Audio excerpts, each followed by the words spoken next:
All right, Mayor 702 Getting in into your this live. meeting was like, Okay. I was just going to say, getting into this meeting was like breaking into Fort Knox.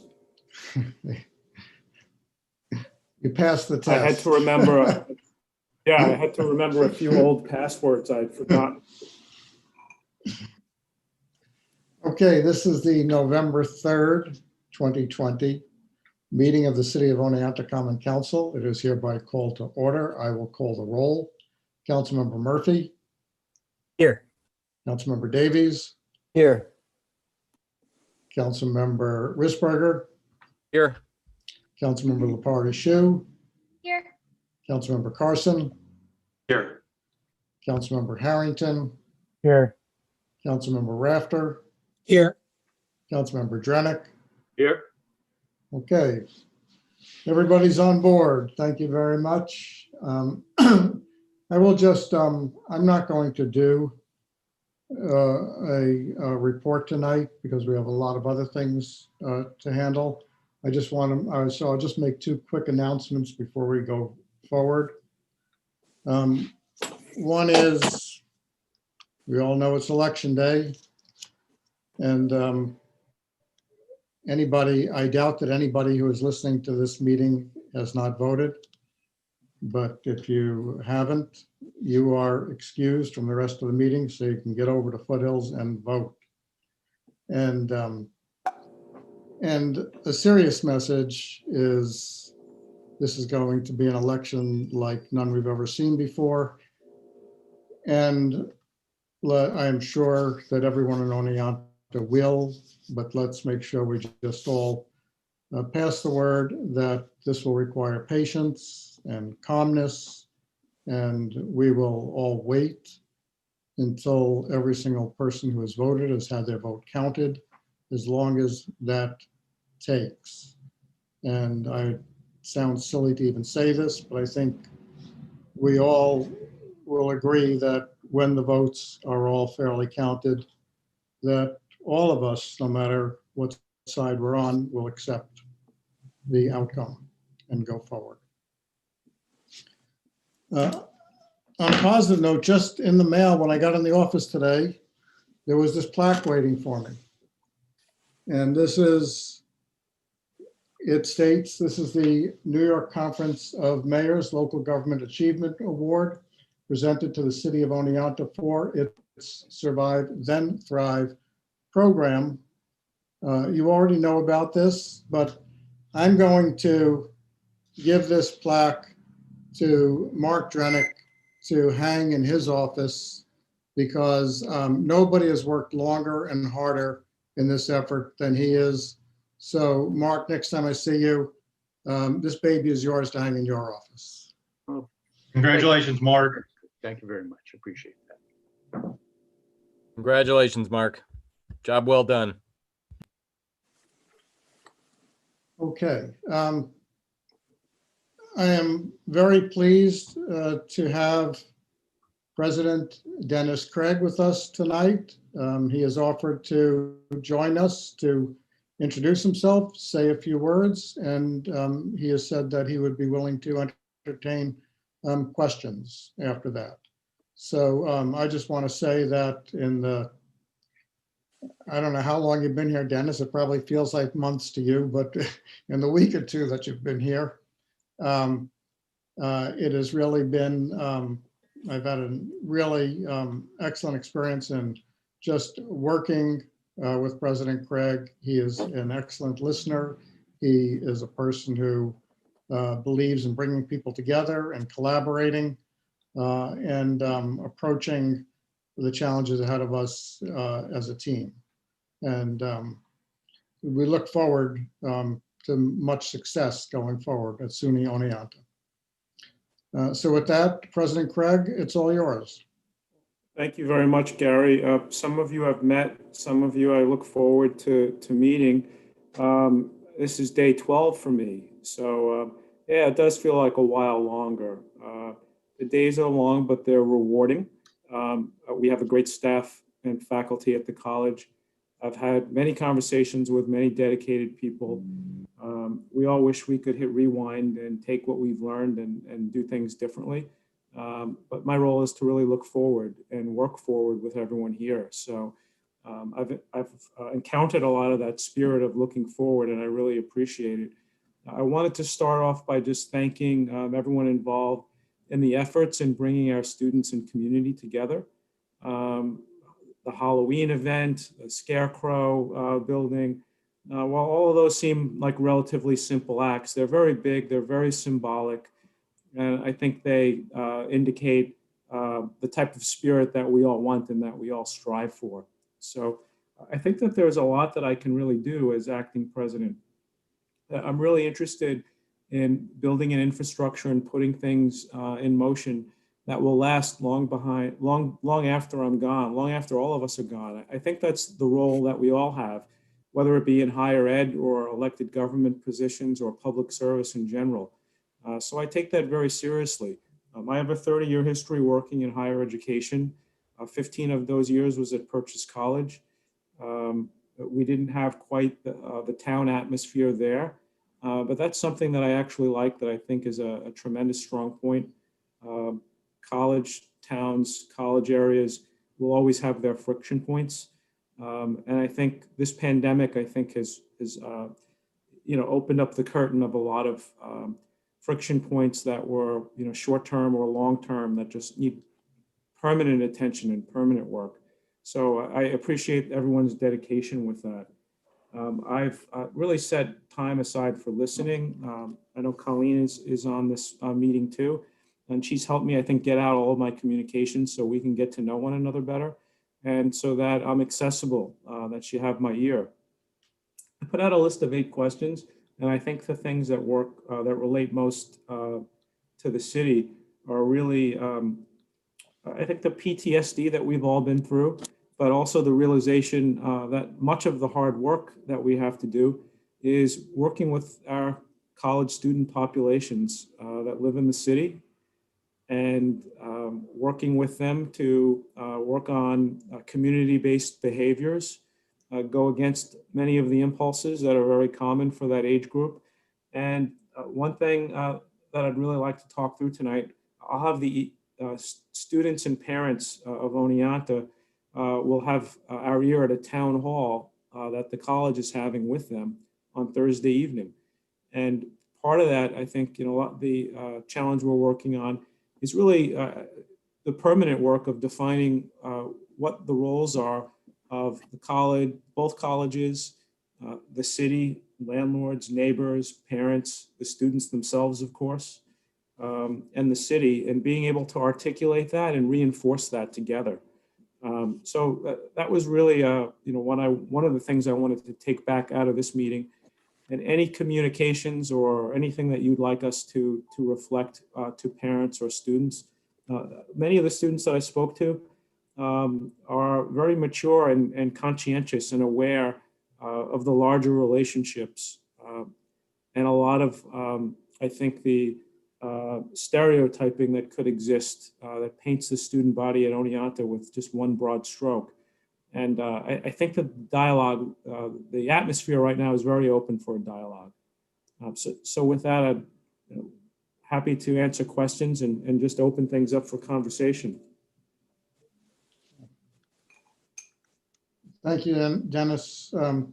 I'll take either questions or comments from council members or department heads. So probably best if you just raise your hand and I'll call on you one at a time. Len? Thank you, Mayor.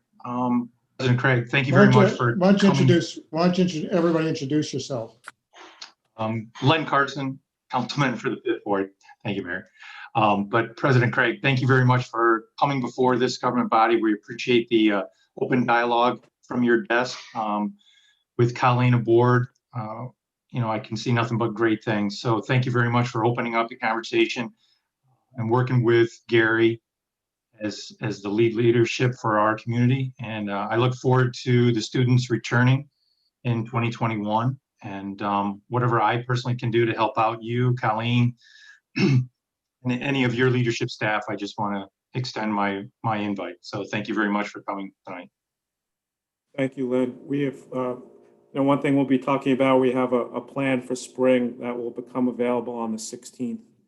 So we're working to make that deadline, and I'll be working with Colleen to make sure that there's a opportunity for comments and feedback and some more discussion then.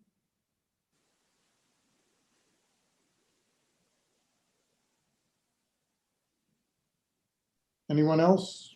Questions, comments? Katie Lepari? Yeah, I was just hoping for some more detail on the, oh, I should introduce myself. I'm Katie Lepari Shu. I represent the fourth ward, which is in the center city. And yeah, my ward is largely comprised of off-campus students. So it's especially nice to put a face to the name today. And I look forward to working with you and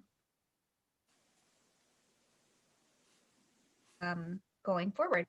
So my question is about the town hall on Thursday. Is that something that is going to be broadcast anywhere, or is that strictly sort of an internal thing?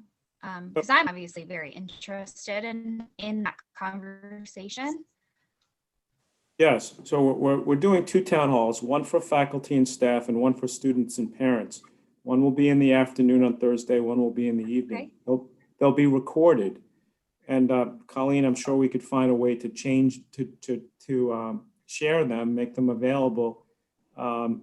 These are 2 kickoff town halls to really introduce the college's COVID response team, define how it's doing its work. It's immersed in doing a study of what didn't go right and what went well and what we learned from the experience late August, early September. And then on the 16th to have a plan for spring that really takes into account all the expertise within the sub-teams on public health, safety-related issues, and so on. So we're happy to make that available. I'm open to having additional town halls with town and community. But we really felt that getting our faculty and staff off to a start first, followed by students and parents, would give us a groundwork. There's a lot of internal discussions that, with those stakeholders in particular, that we need to work a lot of kinks through. So, we look forward to bringing back more information.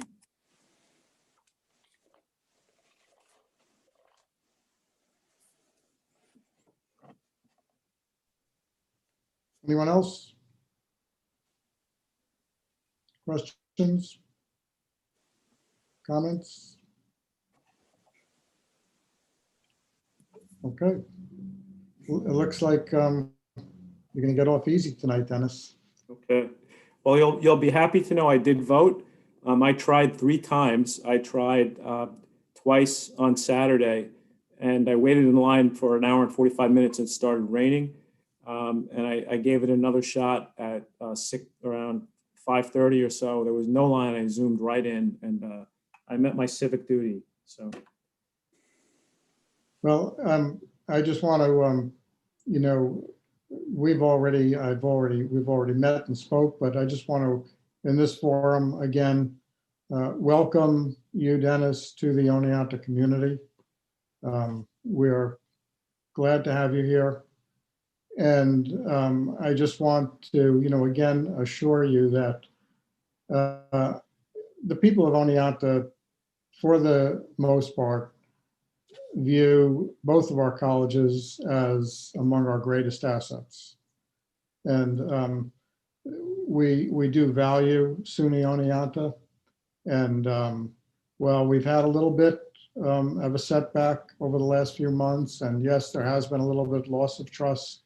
That will be easy to repair, just through open communication and working together.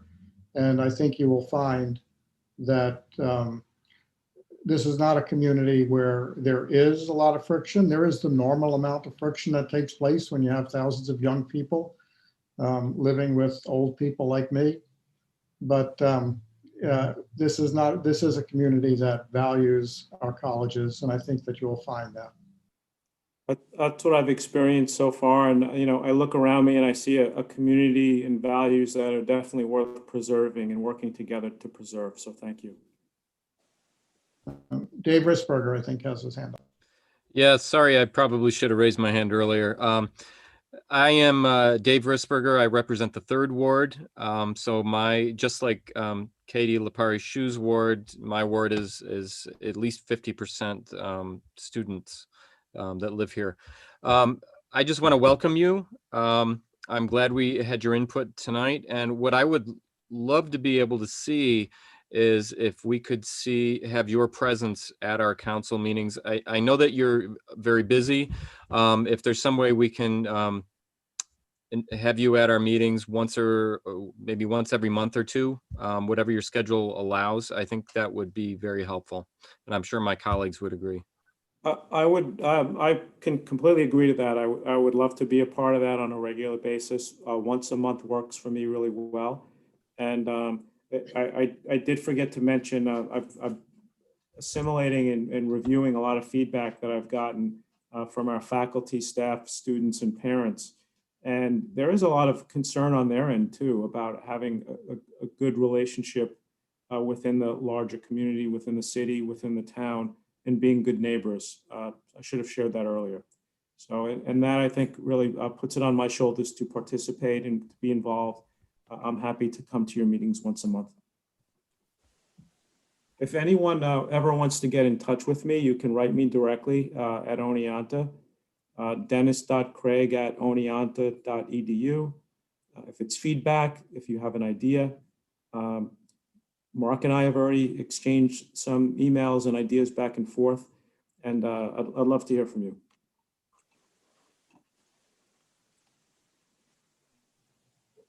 If there's nothing else, thank you, Dennis. You're welcome to stay as long as you like. I'm sure you don't need more meetings than you have, but you and Colleen are welcome to stay as long as you like. We actually have an interesting presentation coming up from First Night Oneonta, who are going to, typically we have First Night on as New Year's Eve celebration, alcohol-free celebration. It's been going on for, Carol can probably tell us how many years, but I'm sure it's more than a decade. This year will be a little different, needless to say. So we have members of the First Night board here to tell us about the innovative plan they have for this year. So I'm going to turn it over to Carol Mandigo, who then can bring in others from the board, you know, as she sees fit. So Carol, welcome. Thank you. Actually, Mark Drennick could probably answer those questions better because he's the one who helped First Night survive and thrive for many, many years. And I've only come on over the past, I guess, 10 years with First Night. But I also wanted to say to Acting President Craig that we're so thrilled to have this a greater collaboration with the SUNY students, because you know, I know a lot of them come from the greater metropolitan area, and Oneonta is a place where an individual can make such a difference here. And we've had students that have done art projects that have touched our community. And I just went in NBT Bank and saw the, you know, the etching that was done by Lynn Golan, one of your students, that is hanging everywhere in town that just exemplifies our community. So I think it's going to be a wonderful relationship. I don't want to take up too much of the council's time. It's great that David Hayes is here on our board. Chief Doug Brenner is here, and Julie Dostal from LEAF. So what I did was write it down on a piece of paper. We've been trying to get our presentation ready for your approval, and there's a lot going on, so I don't want to forget any of it. So if you don't mind, I know it's cheating, but I'll just read about this Festival of Lights. Since our traditional New Year's Eve at the Foothill's been canceled due to COVID, First Night Oneonta, in partnership with LEAF, which is I'm a prevention specialist at LEAF, and Julie Dostals, our executive director, is requesting permission to hold a new event in Neowa Park called the First Night Festival of Lights. Five Star Subaru, which is exciting, has agreed to be our major sponsor and has donated television advertising and prize money, and has also offered to create a lighting display. If approved, the festival will be open from 5 to 10 p.m. from Friday, December 18th until Sunday, January 3rd. Existing park features such as trees, buildings, fencing, arches, etc. will be decorated with lights, and freestanding exhibits will be created on safely constructed bases. Lou Lansing and the Parks Commission have offered their support and will help provide bases such as picnic tables and soccer goal posts to use for the displays. And they had their meeting last night and they were all in approval of it. We watched it on YouTube and we were so happy to see that no one had any objections, and we hope you don't either. The lighting displays will use a combination of electricity from the park and solar powered Christmas lights. Gary Lang from the Oneana Outlaws has offered to let First Night use his electricity as well as the fencing along Damaski Field as a base for our decorations. First Night will consult with city engineering and code enforcement to make sure everything's safely installed, and will ensure and monitor the event each day to make sure all installations are turned on and off and working properly. First Night will consult with OPD to develop a route through Neowa Park for vehicles to view the displays. And we're so fortunate to have Chief Brenner on our First Night board.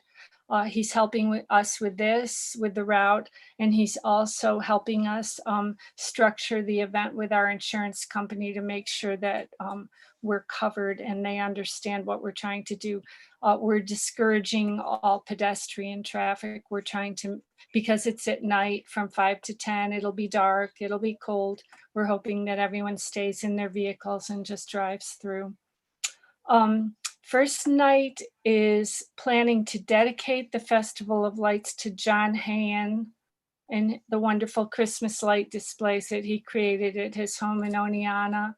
He's always been a friend of First Night, and he's helped give us tremendous discounts on our advertising with Town Square Media.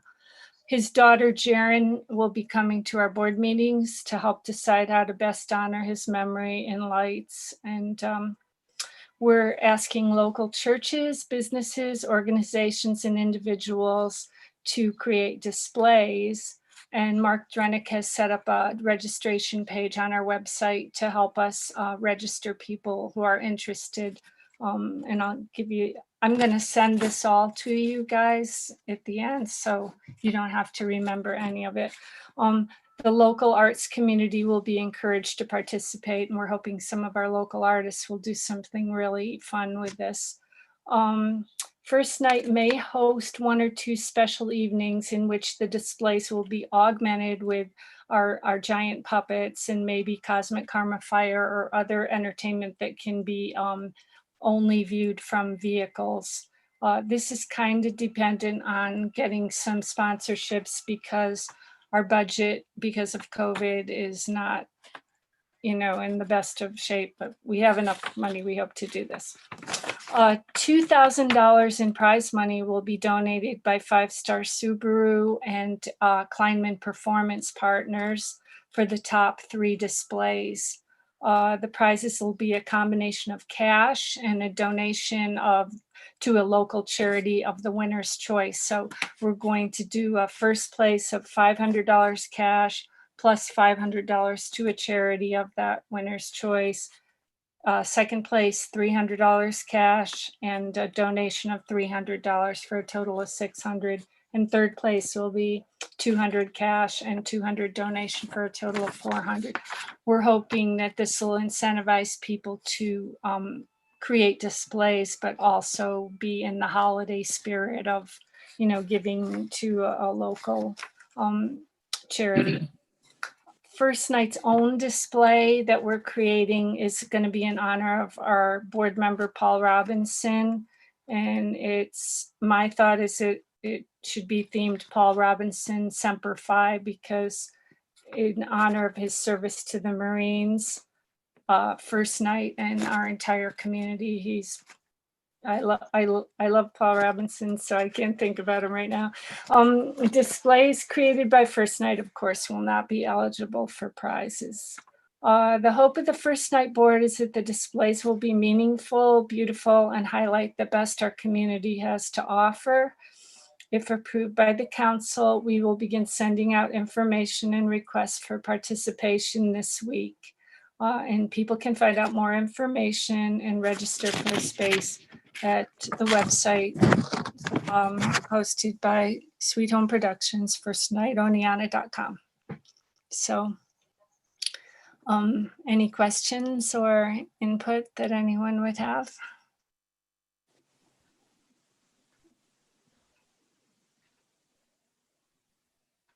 Questions, anyone? Len? Len?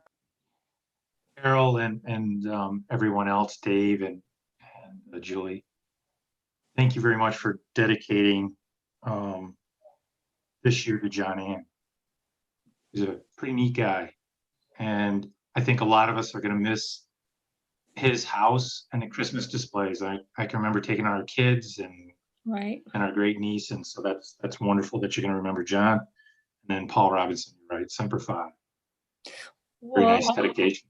You know, we were thinking of it, and then, you know, not coincidentally, but Jaren Hayen reached out to us and expressed an interest when she read about it in the paper. So I was thrilled that she initiated the contact, and so we're really happy about that as well. Yeah, just two wonderful community-minded people. Yeah, and it's great that you're going to remember him. So thank you very much for that, and thank you, Stanley, and everybody else that dedicates so many hours to make this thing happen. Thanks, Len. And we were thinking your billboards would be the awesomest place to advertise. So we're going to buy some space up there, you know, the Festival of Lights, because. Yeah, I know, David. I apologize, David. I didn't get back to you yet, but yeah, we'll talk soon. That's the ideal place to advertise with their little limited budget. So if I could underscore some of what Carol's been saying, I'm not sure if I'm muted or not. Can you guys hear me? Yeah. First Night has been doing this kind of stuff since actually 1997. That's a quarter century. You know, we're really good at organizing large community events, and that's what we do is community building. But what we're really trying to do with this Festival of Lights is, you know, bring back hope, bring back optimism, and really show Oneonta as a resilient community. You know, I can't think of anything nicer than several thousand people safely driving through Niwa Park and enjoying a 2-week-long Festival of Lights created by people who live here. So I'm personally pretty excited. Separately, you know, we handle the whole nuts and bolts of this thing. It's our liability insurance.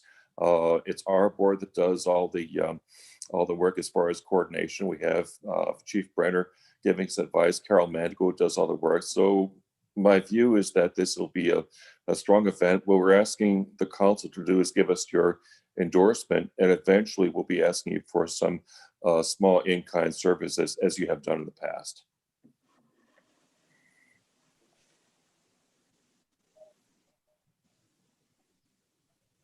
Anybody else have any questions, comments?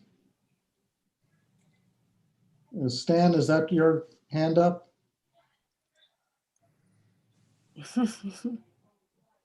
Oh, I didn't realize Stan Fox. Stanley, I didn't know that was you. I'm so sorry. Yes, Stanley Fox is on our board, and he's our entertainment chair, and he does everything for us. So I'm sorry. You're in funny lighting today. If you're talking, Stan, we can't hear you. You're muted, Stan. You're muted. Go back to the first screen and unmute and just tap to speak. There we go. Oh, now you can hear me? Oh, sorry to interrupt. Yeah, now it was now just it was a thumbs up for David Hayes and also Carol. Yep. And Mark Drenick. And Mark also. Okay. We thought you were going to take out your harmonica. Nope. I'll spare you the pain. A gentleman is somebody who knows how to play harmonica, but will not. Well, if there are no, go ahead, Carol. Oh, Julie's already started working on the leaf lighting display. She's got string rope lights strung all over our offices at 189 Main Street. So Well, if there's no questions, I just want to say a big thank you to every member of the First Night Board and here tonight, Carol and Doug, Stan, Dave, Julie. It sounds great. I'm going to I'm gonna risk speaking for the council and saying that your permit for this is going to be 100% approved. I don't think anybody's I think everybody's just thankful, particularly in these times, that you're willing to put the energy in. We all can use some light. We can also use some sense of community, something that brings us all together. And I think that this is going to be a wonderful way to end what has been less than a wonderful year. So big thank you to all of you. well, thank you Mayor. so much for supporting us as always, and we'll do our best to try and. It's a new event. It's a risk, but we'll all work really hard to make it wonderful, and hopefully it will be. We're committed. We'll do it. I'll also say a thank you to Ben Gunther and 5 Star Subaru Oh my God. for their sponsorship of this and so many Right. Oneonta events. Right. You jumped right on board. We were so thrilled. But okay. Thank you. Okay, with Yes. that, thank you very, very much. We'll look forward to updates, and I'll forward the what you read today that you sent me earlier to council so they have it in writing. Oh, thank Mayor, you. thank you. Thanks. Okay. Thank you very much for doing this. We're all looking forward to it. Me too. Thank you very much for listening to us. Bye. We'll leave. Let you conduct your meeting. Bye.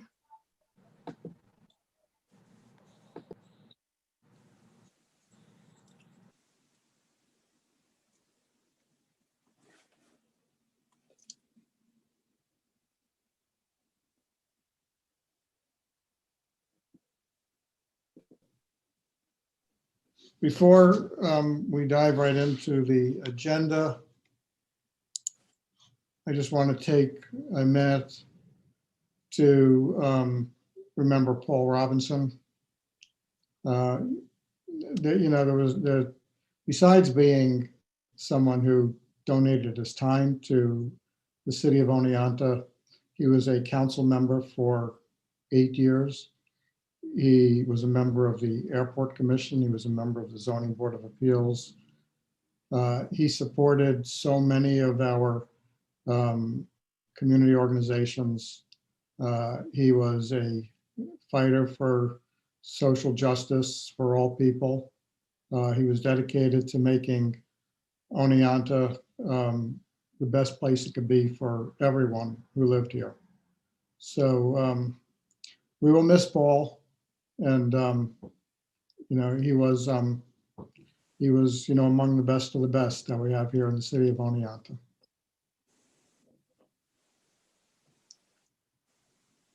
Okay, we're going to go to boards and commission reports. Planning Commission, and that's Councilmember Risberger, I believe. Yes, thank you, Mayor. The Planning Commission met on October 21st, and there were 3 items on the agenda. The first was 77 Spruce Street. The applicant sought approval to operate a center to provide counseling and resources to those with an unexpected pregnancy. This is the old Newman House on Spruce Street on the corner of Spruce and Elm. It's owned by the Catholic Diocese of Albany. They were granted a special use permit to operate. They also understood if they decided in the future to provide overnight accommodations or any medical testing that they would need to obtain further permits. Second item was 7 Union Street. The owners were looking to construct a 506 square foot garage to replace an existing structure that was ordered demolished by the Board of Public Service. That was approved. And Nate Sheldon of Nate's Auto on 4 Railroad Ave. I'm sure a lot of people will be happy to hear this. He's rebuilding as the previous building burned down recently. So that was approved. And then lastly, Stephen Yurley provided a short presentation to the commission about what the final format's going to look like for the downtown historic district standards or codes that will be coming out in the future. And that's it. Questions, anyone? Okay, thank you. Commission on Community Relations and Human Rights, Councilmember Murphy. Thank you, Mayor. Yes, we met on last Thursday. We had a shorter meeting. We did have a quorum. Most of the meeting was just checking in. However, we did briefly discuss the happenings in Neowa Park, particularly pertaining to the plaque. And it was a good meeting, and just continuing going forward from there.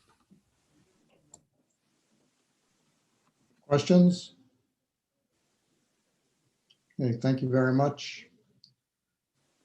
Zoning and Housing Board of Appeals. That would be, refresh my memory here, Rafter, Councilmember Rafter. Okay. The ZB Board of Appeals or Zoning Board of Appeals met on October 26th. There were 2 items to be considered. One was from Jeff Dudley, who wanted to be able to rehabilitate a structure at 10 Market Street for rental use, 3 apartments. That was discussed and approved primarily to have the property rehabilitated and brought into good shape. And it's not in very good shape now, and that was seen as a benefit to the community. The second was brought by Wayne Carrington for 70 Dietz Street. He has that building under contract to purchase, but wanted to have a variant, a use variant, so he could have it be available or used primarily. Well, he wanted to have short-term rental approvals. That building is on the border between it's in zone 2, but just right on the line. And his purpose is to rehabilitate that building and have it available as for short-term rentals. And that was also approved, and it will be moving forward upon his purchase and then his rehabilitation of that building. So that was done, and that was all. Questions, John? anyone? Dave? Yeah, I think that property you were talking about from Market Street, did you say 10 Market Street? No, 70 Dietz. No, the first Oh, one. which The property? first property. The first Oh, property. the first one was 10 Market. Oh, he lives at 10 Market. It was 46 Maple. Yeah, thank you. You're welcome. I've moved that property just for you. Thanks. No other questions? Let's go to Parks and Rec, Councilmember LaParche. So Parks and Rec met yesterday. As Ms. Mandigo said, one of the things we discussed was the Festival of Lights. Everyone is very excited on the Parks Commission, and I am as well. I've been to that kind of thing in other places, and it's always great. So I'm very excited to see that happen here. I think it's a good use of our parks. Second thing we talked about was the court resurfacing. That's sort of the big parks project this year. There have been some hiccups with that. So it's relatively completed, but there are some issues with the lines that they're not correct for the pickleball courts. They're painted in the wrong dimensions. There are also some dips in the surfaces of the courts. So the company that we contracted with to do that work is going to come back in the spring and rectify those things. Greg is working with them on that. Also, Lou has fielded a couple of questions about the courts being blue rather than the traditional green. And that was something that was agreed on by the commission. It is because it's Lou's favorite color, but also, no, I'm just kidding. But also because it's in line with the city's branding. And also, for example, when Hartwick or the high school uses the tennis courts, it's in line with their school colors as well. The ice rink is not going to be open this year because it's impossible to maintain social distancing there. That was a tough decision for Lou again, just denying services in the park. I know she hates to do that. We also talked about something that's pretty cool in terms of technological advancement. So there's a program coming called Rec Desk, which is basically an automated booking system for use of the parks. And so the whole thing from application through billing will be managed through this booking system. And then payment is going to be paperless, and no one will have to visit City Hall in order to make a payment. So that I think will be really great for the parks.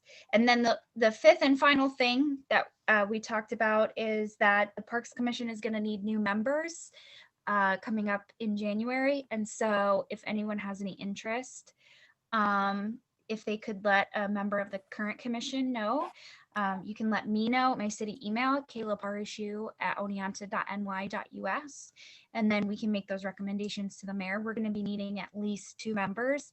So please, if you're interested, reach out to someone and we can see if we can get you on board. That's it. Thanks. Questions, anyone? Okay, thank you very much. Committee, let's go to the planning committee. Go back to Councilmember Risberger. Thank you, Mayor. The planning committee met on October 26th. We had just a few items. The service organization entrance sign. We needed some more information from Greg. I think Greg was on vacation at that point, so we just postponed that till this month. Water Street dumpsters. Mark Drenick had sent out correspondence for different groups to be meeting, and I believe that meeting is happening tomorrow, Mark? Awesome. At 2 p.m. We had a crosswalk discussion. This is a crosswalk, or it's not a crosswalk, but the idea was to potentially put a crosswalk at the bump out near the community bank, and that's been under discussion in the past. We originally had talked about this fall having, the chief had said that they might have a student intern to work on this project, but that because of COVID, we don't have that. They don't have a student working. So there hasn't been any calls for that area, any accidents or jaywalking calls anyway. The chief said that all the calls are for illegal parking in the alley. I believe that's correct. If I'm not getting this correct, chief, feel free to chime in. So we decided just to revisit this after we see any impact that there could potentially be once the Deet Street Lofts project is complete. And lastly, there was a little bit of discussion about the website. Revise had initially been delayed in meeting with the staff, but now they've had multiple meetings. As of the committee meeting, they'd met twice. And we also talked that day about possibly including demographic city information on the website for business owners or potential business owners through a group that we were researching, and Gary was planning to follow up with them to get a little bit more information of what they could offer and what that would entail. So that's all I've got. Thank you. If there are no questions. Finance, Human Resources, Councilmember Carson. Thank you, Mayor. We also met October 26th. And before you on the consent agenda are motions 6 through 15 are the matters that the Finance Human Resource Committee took care of and moved up to full council. In light of the minutes being turned over to you a little after 6 tonight, I'll entertain any questions, but I do want to give a compliment to our finance director for Medicare for our retired city employees. The increase for the Medicare insurance through Excellus, it only increased 0.32%. So with that and our 0% insurance increase that Personnel Director Botner and Finance Director Lee negotiated, I think our city has done very well. The city staff has done very well in negotiating one of the largest portions of the cost of labor moving into the 2021 year.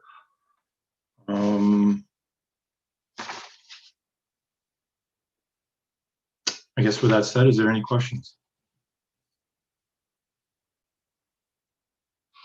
Thank you. Thank you very much. Okay, with that, we'll go to Health Officer report, Dr. Jorgensen. Thank you, Gary. Hopefully this will be brief and hopefully my screen sharing will work. Let's try.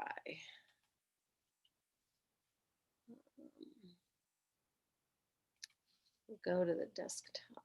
Okay, are you seeing this? Yes, so this is just today's world situation from the World Health Organization. Over 46 million confirmed cases with 1.2 million plus deaths. And as you can see from the graphics, the cases are gradually increasing and deaths are stable to a little bit increasing. Places where accounting for this increase are the United States as well as a number of European countries. You can see this below. The light green is Europe, and you can see how that's just expanding quite rapidly, and where the yellow, Americas being both North and South America, and actually Brazil, which was where there was a lot of cases, is actually declining. But we, again, the United States, are increasing. All right, let's see here.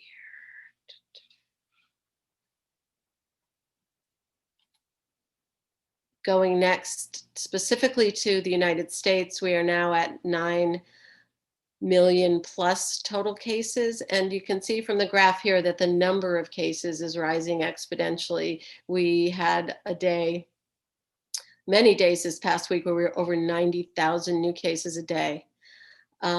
Deaths are rising not as rapidly as new cases, but they are nonetheless also rising. So now we're at over 230,000 deaths in the country. Most states are seeing increases, with those in the Midwest and Upper West seeing the most significant increases. Let's see, that's this. So New York State, this I thought was an interesting graphic. You see the blue represents all the testing that we're doing. So really good at lots of testing. The yellow here are the number of confirmed cases. Here was the outbreak in April, and through the summer we were down to 500-600 cases a day. In the last couple of weeks, some days we've had over 2,000 cases a day. So the scale here is not necessarily representative. Just to understand, yes, lots of testing, but the numbers are slightly going up. This line represents the percent positivity. You can see early in the pandemic, we were up to 50% positivity. Now, because of the testing and because of the cases going down, our positivity is ranging a little over 1%. And here they break it down by counties. We were under 1% again earlier in the summer. So just to be mindful, a little bit of a increase in New York State. Here we're in Oneonta, and the Oneonta cases generally reflect the curve of the county. Here you see how we had the significant outbreak associated with our SUNY campus, and then sort of this continued ongoing low-level positivity, which seemed to be going up and now very encouragingly maybe going down. This was really good news today when the county reported only 3 cases, and this bar is only 2 cases because this is just for the city. Of those 2 cases, one was a Hartwick student, and of this grouping in here, the majority have been actually Hartwick students. I think this last slide showed, no, we got out of that. All right, well, we won't go to that, but for the last 2 weeks, Hartwick students have represented the majority of cases. Of all Oneonta cases, there were 50 since October 16th, 46 of those were college students, and 35 of those were Hartwick students. Again, though, I'm encouraged that hopefully cluster we saw is going away, and all the good work that the city and the campuses are doing will keep us from having more of an uptick in cases. Somehow this is not wanting to connect. So I'll just move on. I wanted to share with you just some information about our wastewater testing. We got 2 more results this week from the 29th and 30th, which are continuing to show a low level of positivity of SARS-CoV RNA in our wastewater. Not surprising, as we do continue to see some cases in the community. What we're really looking for with the wastewater are significant trends. And so far there has not been that. What I had been hoping to show you, and I'm going to try this one more time, see if I can get into this, is a platform that the state has put up. It's loading right now, that shows the counties where we're testing the wastewater. Here we go. All right, now I'm going to try to share it with you.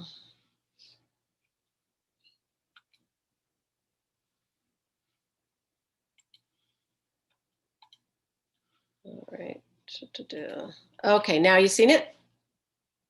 Okay, so I think this is pretty exciting. You can see this is a number of counties where this statewide platform for wastewater testing is happening, and here we are. And eventually, I'm hoping that we'll have links to this information through our county health department and perhaps even through the city website. But people can look and see that here in Otsego County, we are a pale blue, which means we don't have a high alert level. And then this second graph just shows the likelihood or probability that that assessment is accurate, and being in the green is good. It shows that we're pretty certain that we're not on an alert level. You can, click on the county and it gives you even more information in terms of some graphics, some areas where we're getting the wastewater. So again, I think it's potentially very useful data, and hopefully in this form will be available to the public before too long. How are we using the data? Again, were we to see a significant uptick, were this to start increasing, we could use that information to help communicate to the public a higher alert level. For example, I think, which one's Madison County, from the city of Cazenovia, earlier in October saw an uptick, and their county health department put out a release sharing that with the community at large, asking them to be more cautious and vigilant in terms of all our distancing and public health measures, and also initiated some increased community testing. So again, what this wastewater data can do, in addition to other information such as known cases, is alert us to step up our procedures and policies. So I think with that, I'll stop my screen share.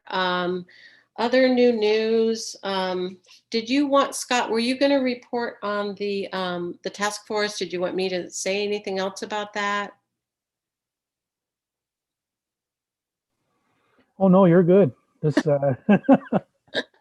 Well, so we talked about the situation and the task force. The mayor reported that in his conversations with the president of Hartwick, that our cluster of Hartwick students, which thankfully, hopefully seems to be declining, was not felt to be related to any classroom activity and may have been related to a bar downtown.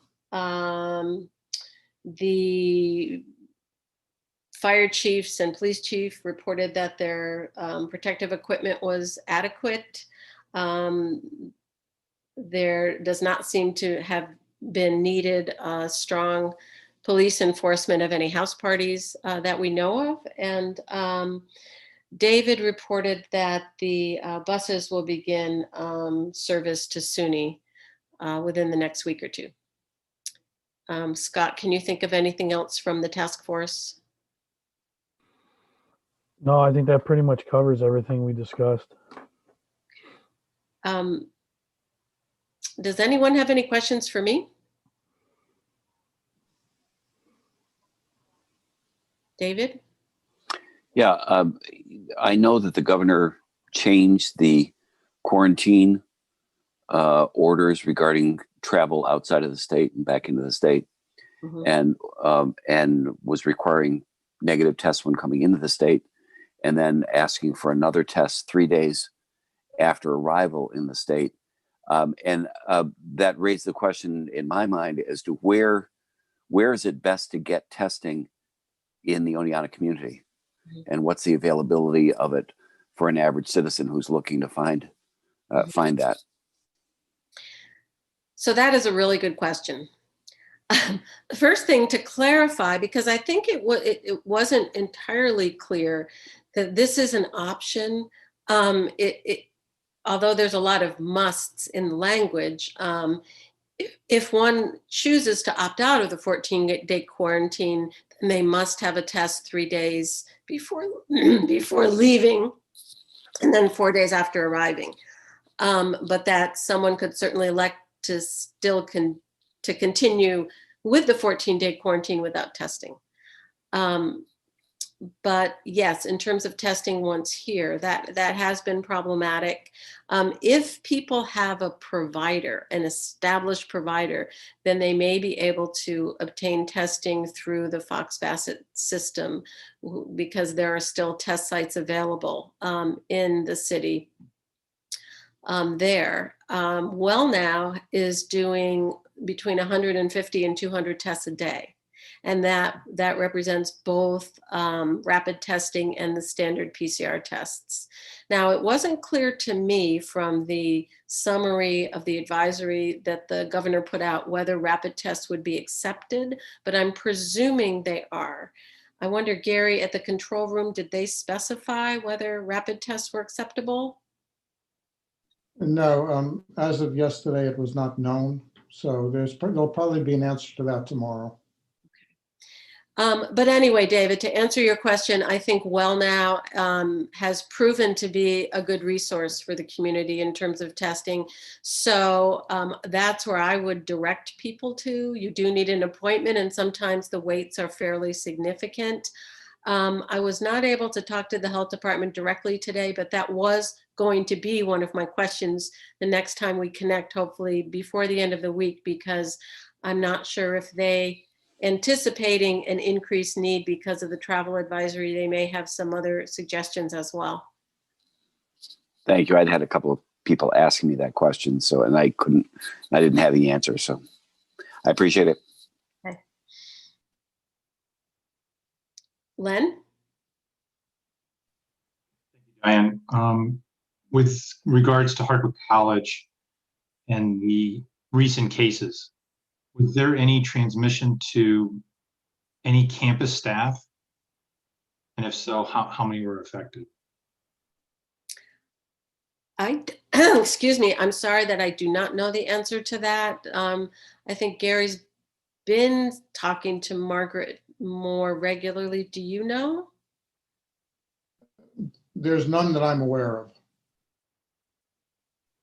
That's excellent news. Thank you for sharing.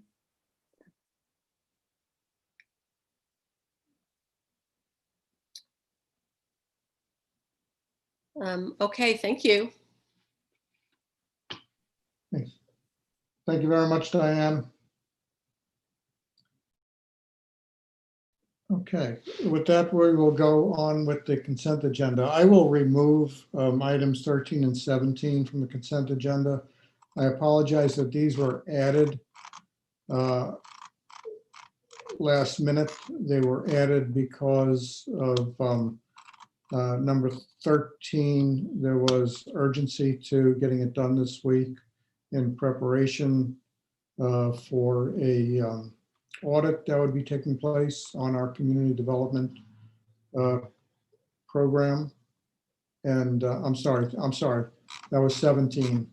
And then on 13 is the wayfinding signage, yes. So we have to, this is a seeker that has to be done for our wayfinding signage, in which it is a type 2, which means that there is no real determination required based upon the nature of replacing signs.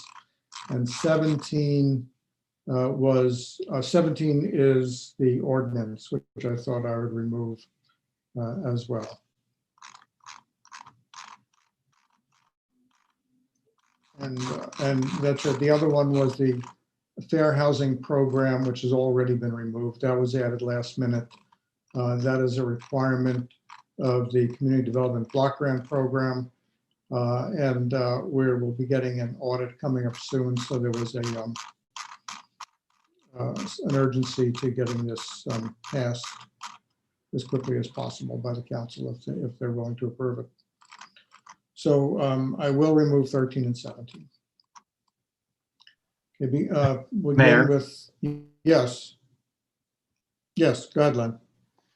I'm sorry, the Finance Committee, we reviewed item number 13 and put it there. So I'm sorry, I guess I'm a little confused with why we're removing it now. Okay, I didn't realize that. So I'll put it back in. Thanks for letting me know that. I didn't realize that. Thank you. So I'll put 13 back in. So I'm only removing 17.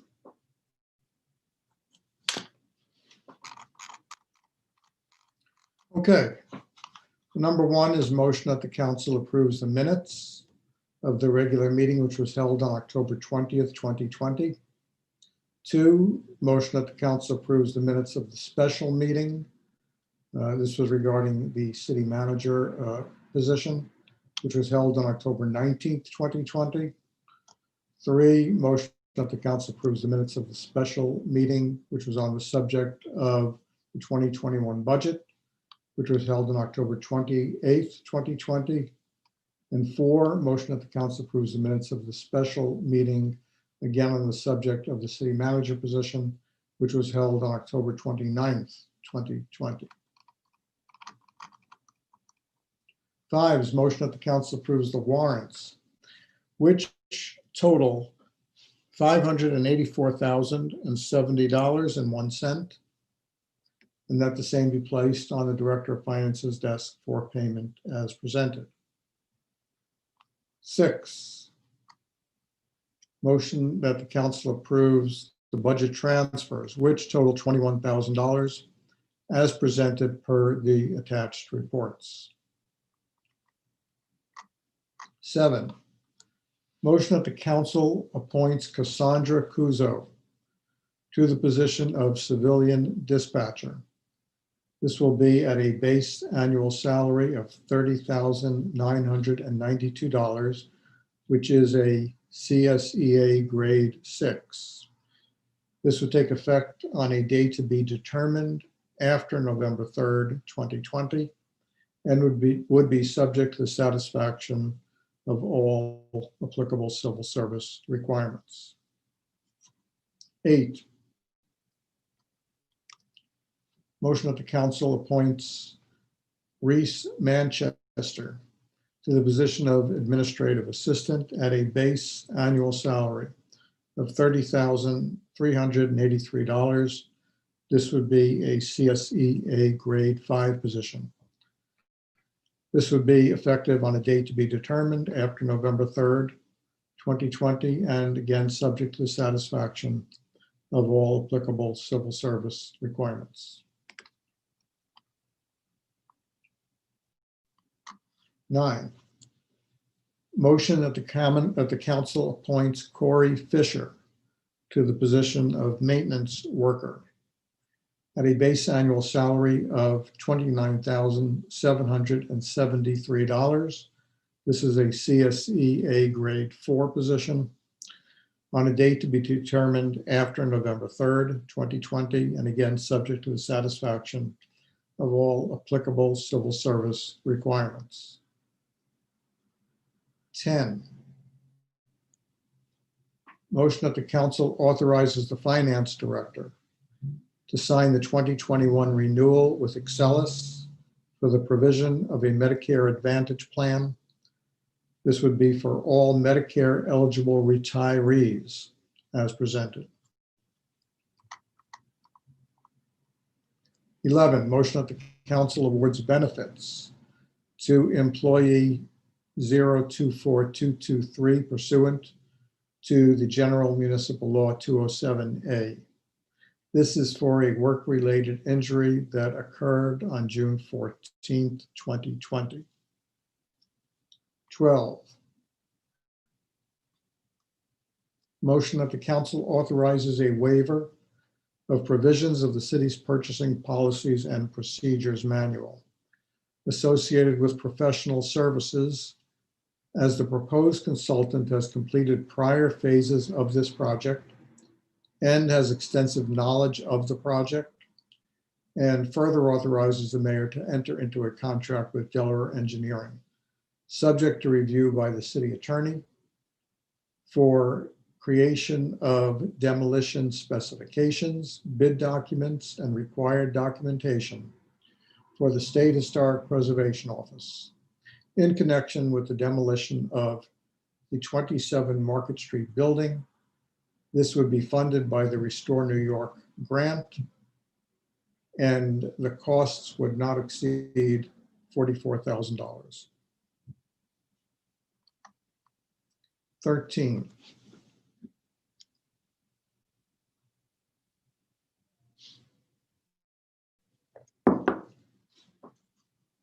motion that the council approves the following.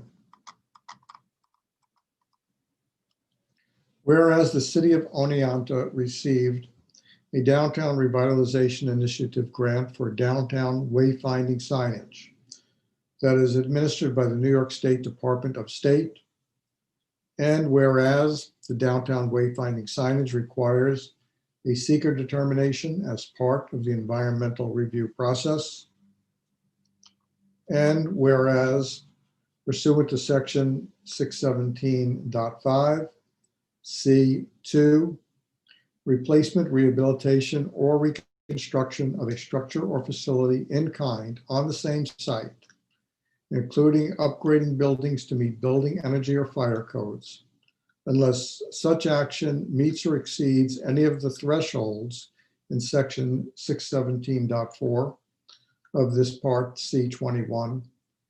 Minor temporary uses of land having negligible or no permanent impact on the environment.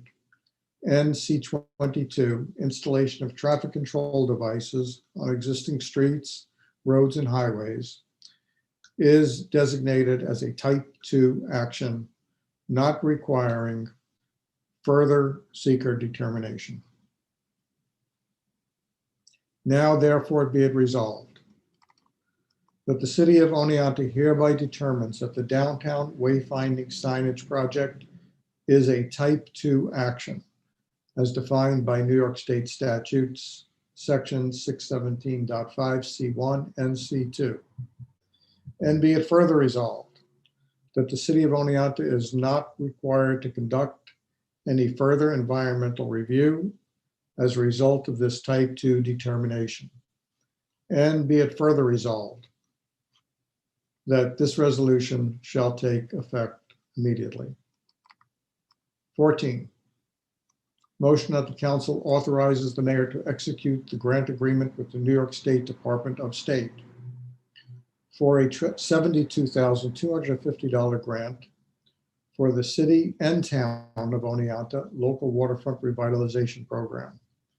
Contract C1001658 that will provide goals and strategies for the development of connections between the city, town, and the Susquehanna River. And that the council further authorizes the city's match of $6,375 for the proposed project and authorizes the mayor to order any necessary budget amendments and transfers and to take any actions and to provide any additional information which may be required to implement the proposed program subject to review by the city attorney. 15,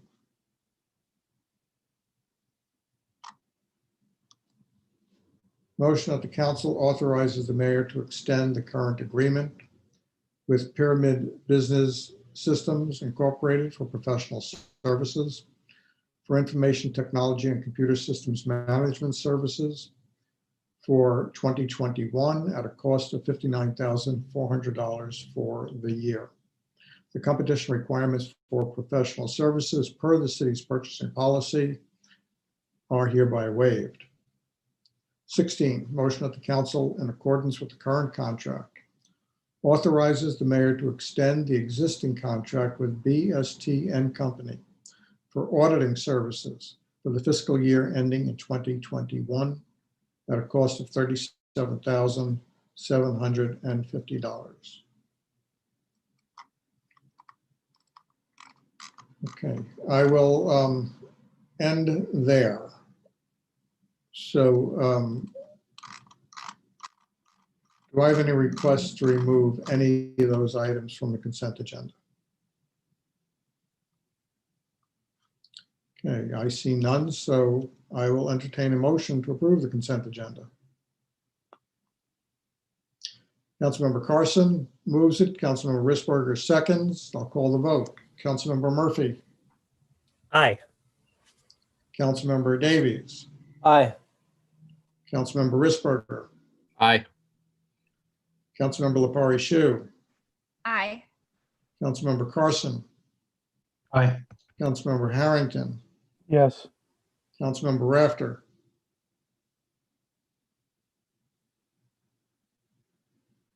Excuse me, aye. Councilmember Drenick. Aye. Okay, consent agenda passes. Thank you very much. Now we'll go to 17.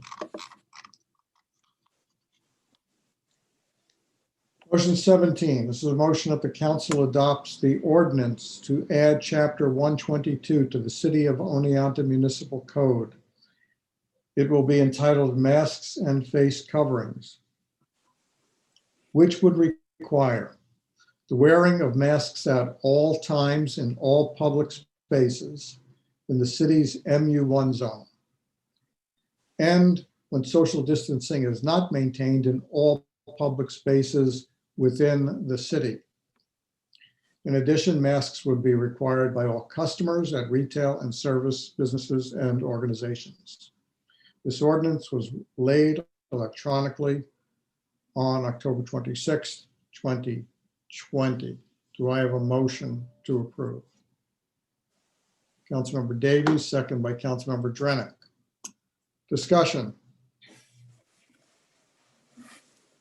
Okay, if there is none, I will call the vote. Councilmember Murphy, Aye.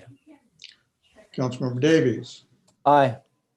Councilmember Risberger, Yes. Councilmember Lepari Shu, Aye. Councilmember Carson, Aye. Councilmember Harrington, Aye. Councilmember Rafter, Aye. Councilmember Drennick. Aye. Okay, that ordinance passes unanimously. Thank you. Just as a reminder, there will still have to be a mayor's hearing on it, which will be held 2 weeks from today on November 17th, before it could be signed and take effect. Motion 18.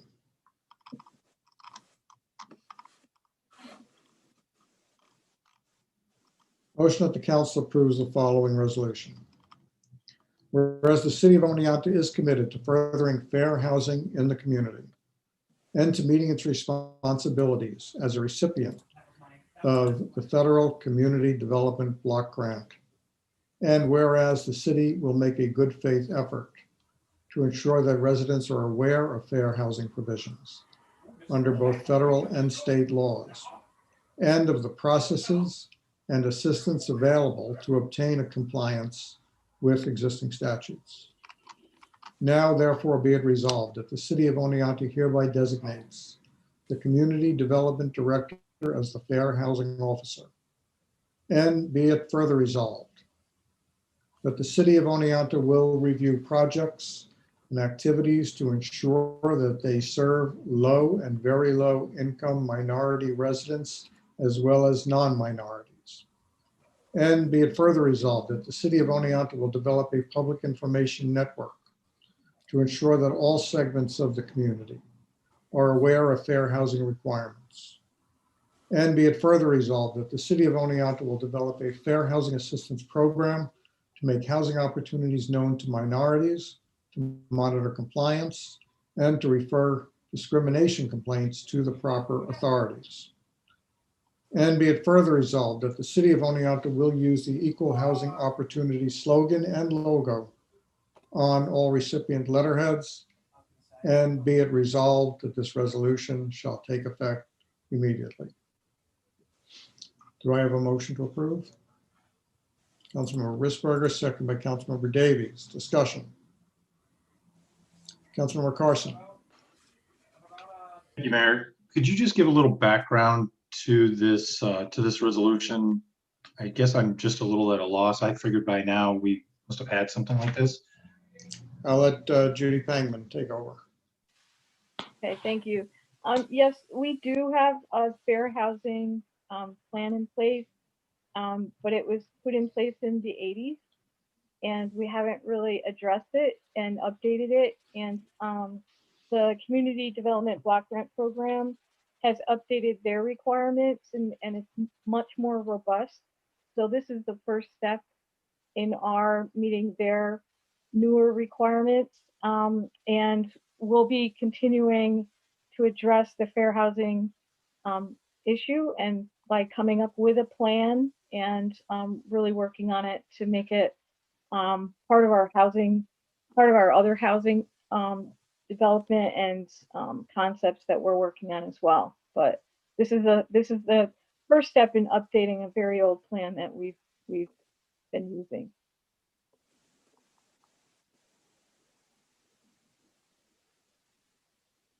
So we're just updating our verbiage so that we're in alignment for CDBG, and that it wasn't that we were outside of their realm. It's just that there was some verbiage that was missing. Yeah, they want us to be much more active, and not just the city, but the federal requirements are having communities be much more active in their fair housing program, be much more. It, they want it to be much more publicized, and they want to make sure that people that feel that they have fair housing issues or complaints know where to go to resolve them. And so there's a number of things that we can include in our fair housing program as we develop it. But like I said, this is the first step to allow us to recognize that we're updating our fair housing program, meeting CDBG requirements, and then selecting the things that will work best for the city to address fair housing in the city. Thank you for answering my questions, Judy. Yep, no problem. Any further discussion? Okay, I'll call the vote. Councilmember Murphy, Aye. Councilmember Davies, Aye. Councilmember Risberger, Aye. Councilmember Lepari Shu, Aye. Councilmember Carson, Yes. Councilmember Harrington, Aye. Councilmember Rafter, Aye. Councilmember Drenick. Aye. That motion passes. Thank you.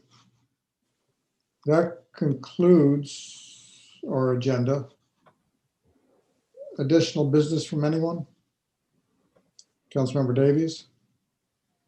Yeah, thank you, Mayor. I just wanted to take this opportunity to recognize Judy Pangman for her outstanding work on the waterfront revitalization program grant.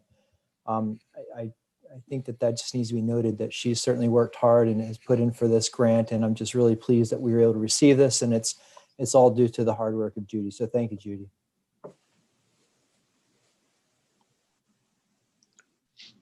Very true. As I think I mentioned in the committee meeting, we were turned down twice.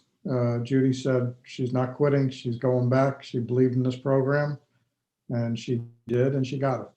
So thank you, Judy. Anybody else? Scott Harrington?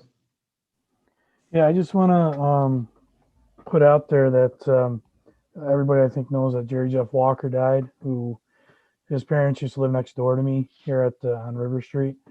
And Doug Decker is trying to get a GoFundMe account going to try to put up a bandstand in recognition of his name. So if anybody wants to reach out to Doug Decker and see how they can do to help out, to get, that's a cause close to his heart. And everybody knows that Jerry Jeff was born and raised here and then moved out down to Texas. And he's known as Mr. Bojangles, who Sammy Davis Jr. Used to sing that a lot. So I just wanted to condolence to the Walker family. And also I wanted to send out a quick condolence to James Corey, the past city clerk, as his mother died. Mr. Mayor, I know you did touch on that as well. So if anybody sees Jim's, if you want to pass some condolences his way too.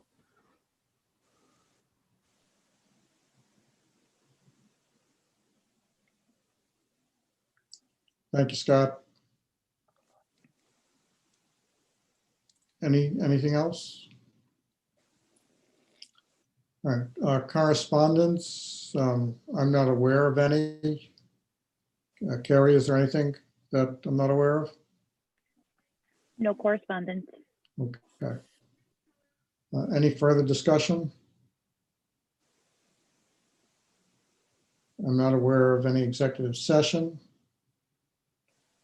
So with that,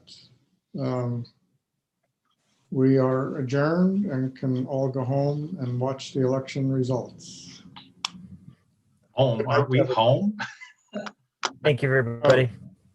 I'm not. Take care. Stay safe, everyone. Thank you all.